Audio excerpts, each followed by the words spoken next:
હમણાં તાજેતરમાં 21 નવેમ્બરના રોજ પોર્ટુગલ ખાતે ઇલાવો સિટીમાં આઈએસઓની એક મિટિંગ હતી.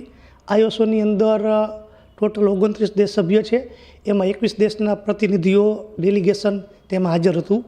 આ આઈએસઓ છે એ વર્લ્ડ લેવલના આંતરરાષ્ટ્રીય સ્ટાન્ડર્ડ બનાવતા હોય છે. તો આ મિટિંગની અંદર ચાઇના દ્વારા એક એવો ટેસ્ટ રજૂ કરવામાં આવ્યો કે જે સિરામિક ટાઇલ્સ છે તેના ઉપર જે ગ્લેઝ હોય ગ્લેઝના લેયર માટેનો એને એક ટેસ્ટિંગ મેથડ રજૂ કરી. આ મેથડ રજૂ કરતાં આ જો નિયમ બનાવવામાં આવે સ્ટાન્ડર્ડમાં તો મોરબીની સિરામિક ટાઇલ્સ છે તેનું એક્સપોર્ટ સદંતર બંધ થઈ જાય, કેમ કે આ ટેસ્ટ પસાર કરાવવા માટે જે મટીરિયલ યુઝ થાય તે માત્ર ચાઇનામાં જ છે, બીજા કન્ટ્રીમાં આ મટીરિયલ ઉપલબ્ધ નથી.